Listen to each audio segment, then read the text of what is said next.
Deixa eu te perguntar uma coisa. Você gostaria de viver de YouTube? Fazer seu próprio horário, trabalhar de onde você quiser e principalmente gerar muita receita? Pois é, hoje é a sua chance. Tá, aqui, saindo só um pouquinho da parte de meditação, a gente tem um estudo que a gente publicou recentemente, 2 estudos mais precisamente, mostrando o efeito de você prestar atenção em notícias negativas e em notícias positivas, tá? Então, basicamente, se você prestar 2 minutos de atenção em notícias negativas sobre o Covid, que foi isso que a gente fez no experimento, né? O seu estado emocional já fica ruim em 2 minutos.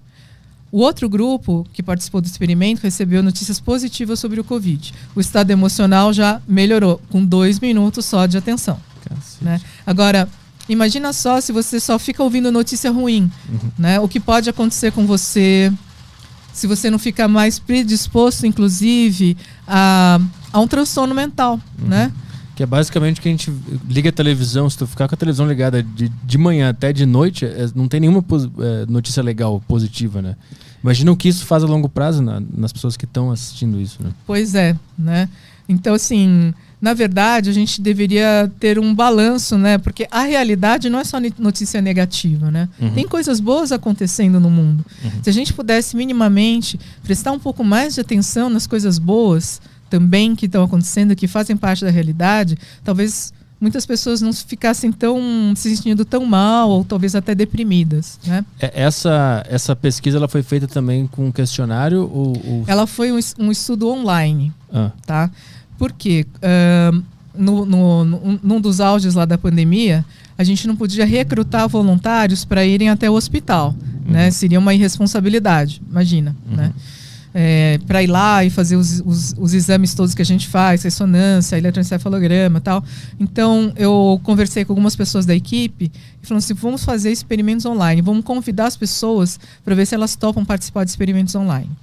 Então, esse experimento que eu estou te falando aqui, a gente fez tanto com profissionais de saúde, teve um estudo que a gente só recrutou profissionais de saúde, e o outro por mídias sociais, a gente recrutou as pessoas da população em geral, né, que topassem participar para um experimento online sobre as emoções. E foi assim que a gente divulgou. Né?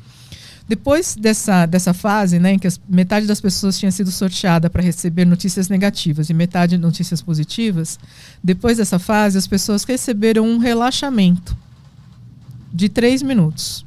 E 20 segundos. Como é que elas viam vocês passavam as mesmas notícias para todo mundo? Isso, as notícias ruins eram as mesmas para o grupo que recebeu notícias ruins.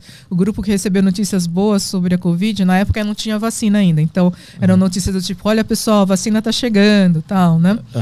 Olha pessoal, olha só quanta gente com atos de solidariedade, né? Doando alimentos para quem está mais necessitado, né? E aí, depois que as pessoas passaram por essa fase do experimento, todas elas receberam um áudio de relaxamento para prestar atenção na respiração, relaxar, soltar. O grupo que tinha recebido notícias negativas melhorou seu estado emocional depois do relaxamento.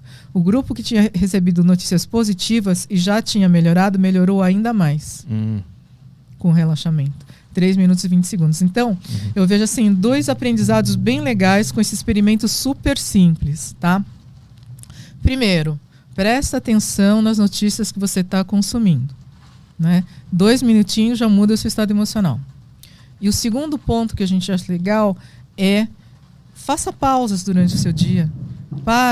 Respira um pouco, 3 minutinhos que seja, olha que legal, né? Já melhora o seu estado. Tem alguma pesquisa que mostra, porque essas pessoas estavam prestando atenção nessas notícias, né?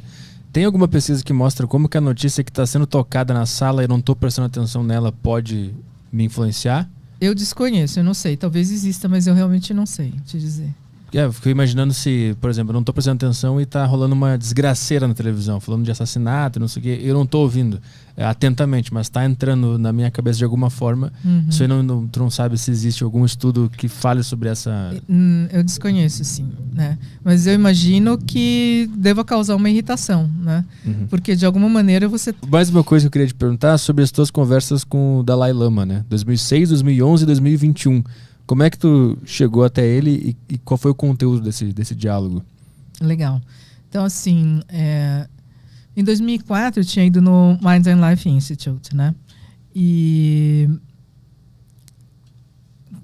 E de lá para cá eu comecei a pensar, puxa, era muito legal se a gente conseguisse fazer um evento no estilo do Minds and Live, reunindo pesquisadores, né, e contemplativos. E aí, em 2006, a Associação Palas Athena, que é a organização que traz o Dalai Lama para o Brasil, né, todas as vindas dele foram organizadas pela Palas, a professora Lia Diskin, né, estava trazendo o Dalai Lama em 2006. Aí eu fui conversar com a Lia. Eu fui falar dessa minha experiência, do Minds and Life, dos projetos de pesquisa e tal. E ela adorou a ideia da gente fazer um evento com cientistas, né? E aí foi que a gente organizou no Anhembi, lotou assim 3.000 pessoas, né? E eu ia ser uma das pessoas que ia interagir com ele no palco. E ele queria conversar com as pessoas que iam interagir com ele no palco antes do evento. Então ele chegou assim 1 hora antes, sei lá. E foi muito legal, porque todo mundo lá de fora esperando, né? Ele chegar, tal, ele chega lá. Aí, ué, que vocês estão esperando aqui fora, por favor, entrem, sabe? Aquela humildade, assim, né? Uhum. E aí a gente começou a conversar e perguntando de pesquisas e tudo mais. Foi muito, muito interessante essa experiência. E deu para perceber o quanto uma pessoa, né, um prêmio Nobel, que tem um líder, né, religioso e tudo mais, o como ele pode ser uma pessoa simples, uma pessoa bacana, né? Aquilo realmente, vamos dizer assim, me comprovou um pouco daqueles questionamentos que eu tinha sobre como seria uma pessoa desse nível, né, dele.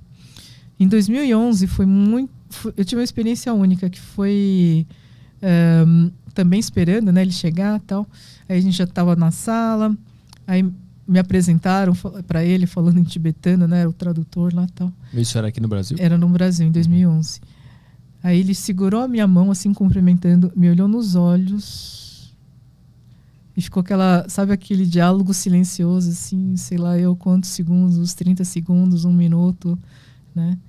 E aí a gente sentou, começamos a conversar todos nós.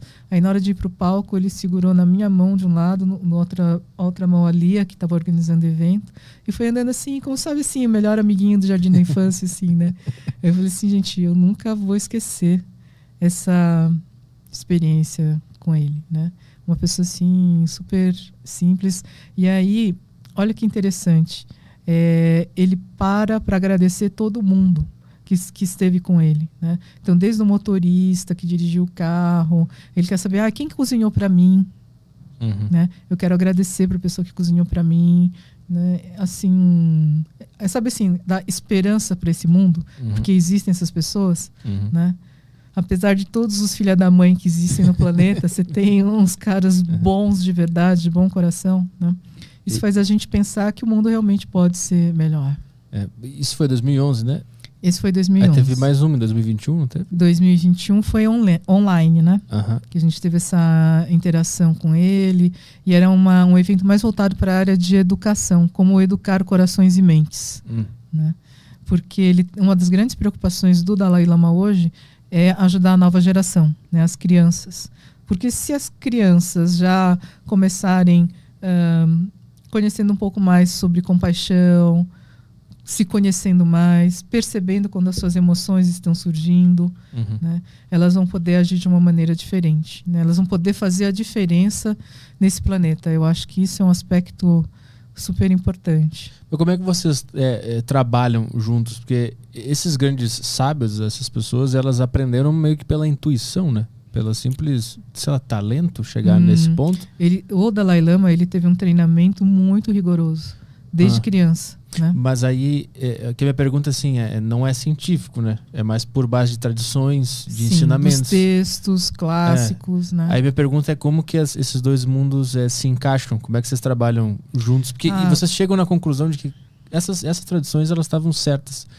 E como que eles sabiam que estava certo? Porque agora a ciência começou a comprovar que essas tradições estavam falando coisas corretas para nossa saúde, né? Então, isso é bem interessante, porque o Dalai Lama, é possível dialogar, por exemplo, com o Dalai Lama, além de outros religiosos, né? Porque eles têm uma visão aberta. Uma das coisas que o Dalai Lama disse, e que foi um tanto quanto polêmica para outros religiosos, foi que se algum dia a ciência indicar que as escrituras tem algum erro nas escrituras, nós precisamos corrigir as escrituras. Né? E o Dalai Lama, ele desde pequeno, ele é, entre aspas, ele tem uma mente de cientista, né? Ele sempre gostou de por exemplo, desmontar um relógio e montar um relógio, né? Tem um relato dele, num dos livros, eu não lembro agora, ele tinha acho que uns 10 anos de idade, mais ou menos 11 anos, ele tinha uma luneta, então ele conseguia ver a lua, né? E ele adorava ficar vendo assim, inclusive as crianças também brincando, porque ele tinha que ficar isolado no palácio, né? Aí um dia desses, olhando para a lua, ele pega e fala pro tutor dele, né? Um dos tutores fala assim, tá errado o texto tal, XYZ, que eu não vou lembrar o nome do texto, porque a lua não tem luz própria, né? E o texto dizia que a luz tinha luz própria. Aí o tutor, mas como assim, né? Ô menino, que isso, né? Como é que a lua não tem? É só você ver aqui, olha, a lua tem sombra. Se ela tem sombra, ela não tem luz própria. Né? Então, assim, o nível de sofisticação daquela mente e do interesse em ciência. Então o trabalho dele é qual, junto com cientistas? Por que vocês têm esses encontros e conversam? As conversas são dos mais diferentes tipos, assim, desde sobre sonhos lúcidos, tem um encontro sobre isso, outro sobre física quântica, que foi com físicos, um outro encontro foi sobre emoções destrutivas. Esse talvez seja o encontro mais conhecido, foi desse encontro que surgiram 2 coisas: o Cultivating Emotional Balance, que é esse programa que eu falei para você, e também o livro Emoções Destrutivas, do Daniel Goleman. Daniel Goleman, que escreveu o livro Inteligência Emocional. Né? O Daniel Goleman, ele é uma das pessoas que participa também do Mind and Life. Né? Então, tem vários assuntos. Um dos assuntos mais recentes tem sido sobre sustentabilidade do planeta. Né? E estudado em relação aos sonhos e à mente. Sonhos lúcidos também, que tu consegue interagir com ele, né? Principalmente os tibetanos, eles têm algumas práticas que eles chamam de práticas de yoga dos sonhos. É como se fosse assim, um yoga para o momento do sonho, para você no sentido de você serem práticas para aumentar a sua consciência e a sua percepção. Né? Então, eles têm algumas técnicas que ajudam você a ficar desperto durante o sonho, ou seja, perceber que você está sonhando e interagir com aquele sonho. E qual é a importância de ter essa habilidade? Essa habilidade, assim como na meditação, quando nós estamos acordados, a ideia de meditar é você estar mais consciente e sabendo um pouco mais sobre a natureza da realidade, é você também fazer essas práticas durante os sonhos. Então, se você é capaz de perceber que você está sonhando e você pode agir, né, durante o seu sonho, é uma possibilidade de você estar ampliando também a sua consciência nesse momento. Né? Essa questão de ampliação da consciência, de compreensão da natureza da realidade, é um dos focos principais, né? Que a gente vê nessas tradições. Tem algum passo que eu possa fazer para conseguir ter um sonho lúcido? Tem algumas técnicas que são relativamente simples, né? Que até tem um pesquisador, o Stephen LaBerge, que ele estava em Stanford, na mesma época, inclusive, que o Alan Wallace, que o meu professor de meditação estava. Eles chegaram a dar alguns cursos juntos, inclusive, né? Ele utilizando, o Stephen trazendo as práticas técnicas que ele foi conhecendo e desenvolvendo, e o Alan trazendo as práticas de yoga dos sonhos, né? Mas uma delas é você ir dormir, na hora de dormir, começar a se afirmar de que você vai acordar, você vai estar desperto à noite quando começar a sonhar, né? A outra é no meio do sonho, você pegar e se lembrar de puxar o seu nariz, né? Quando eu dormir, eu estiver sonhando, eu vou lembrar de puxar o seu nariz. Aí, na hora que acontecer isso no meio do seu sonho, você fala, nossa, eu estou num sonho lúcido. Tu já conseguiu ter um? Eu já tive vários sonhos lúcidos. Como é que é? Inclusive, assim, quando era criança, eu tinha muito espontaneamente esses sonhos lúcidos, né? Era uma diversão, né? Às vezes a gente se assustava também, porque também tem pesadelo lúcido, né? Ah, é? Tu teve pesadelo lúcido? Lembra de algum? Sim, né? Mas é legal porque na hora que você percebe também que é pesadelo lúcido, depois que você conhece um pouco mais dessas coisas, você fala assim, não, agora que esse pesadelo se dissolva. Né? E aí ele se dissolve. Então eu lembro assim de um uma figura assim meio monstruosa, assim, né? Vindo assim atrás. Eu peguei assim, eu vou abraçar ele, assim, né? Eu abracei, assim, com todo carinho e tal. E ele desapareceu, assim. Não lembrar do sonho ou não sonhar pode ser uma indicação, um indicativo de que a tua mente não tá muito bem? Que eu não lembro de sonho nenhum há meses. Pode ser que eu tenha sonhado, mas não lembro de nada. Olha, eu não sei te dizer com relação à lembrança dos sonhos, mas eles certamente acontecem, né? Mas às vezes as pessoas passam por momentos da vida que elas não se lembram, mas eu não sei te dizer assim, se isso tem a ver com algum diagnóstico, sei lá, de estresse ou alguma coisa assim, não sei te dizer. Às vezes as pessoas passam naturalmente por isso. É que eu imaginei que se a pessoa, quanto mais capacidade ela tem de lembrar e de até mesmo interagir no sonho, mais autoconsciente ela tá, né? Mas sabe que isso é treino, tá? Eu te garanto que se você começar de manhã, na hora que você acordar, eu vou começar a fazer um diário de sonhos, tá? Que nem precisam ser lúcidos, sonhos simplesmente, né? Essas são técnicas até que acho que os psicanalistas utilizam, né? Então, recomendar ao paciente começa a fazer um diário de sonhos. Você vai ver que você vai começar a lembrar de sonho e assim vai vir uma torrente de sonhos. Acontece no cérebro que quando ele fica em silêncio, ele se cura, entre aspas, ele se resolve. O que está acontecendo ali quando a gente está em estado meditativo? E o que é o estado meditativo? É simplesmente parar e ficar respirando ou é entrar num estado de consciência diferente? Pois é, Arthur. E aí nós temos várias respostas para isso, tá? A primeira delas depende de qual prática de meditação. Existem várias práticas meditativas, né? Então você tem desde as práticas mais conhecidas de prestar atenção na respiração, prestar atenção na respiração, né? Que são práticas de quiescência, para ajudar a pessoa a se aquietar, né? Elas são geralmente as práticas de base na maior parte das tradições, né? Por quê? Porque eu primeiro preciso conseguir me aquietar para então eu conseguir direcionar essa minha mente para alguma outra coisa, né?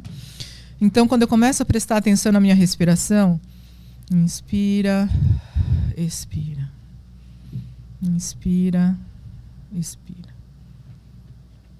Lá pela terceira respiração, atenção na inspiração e expiração, já começar a se aquietar um pouquinho, né? Isso é bem interessante e começa então a nos permitir perceber que mesmo sem alta estimulação, como uma iluminação, alguma coisa assim, uma tela, eu consigo prestar atenção, né? E à medida que eu vou refinando essa minha habilidade de prestar atenção, mesmo nos estímulos mais sutis, eu vou desenvolvendo essa habilidade de conseguir sustentar a minha atenção em quietude, em tranquilidade, né? Um dos principais professores de meditação que eu tenho, o Alan Wallace, né, ele costuma dar o exemplo de, por exemplo, um piloto de caça. Um piloto de caça está mantendo a atenção dele, com certeza, né? Ele não pode deixar de desviar a atenção dele, perder a atenção. Só que essa atenção ela é sustentada com muito esforço. Entendi. Né? Quando você tem um meditador sentado, ele pode ficar horas sem se cansar, porque ele aprende a prestar atenção relaxado.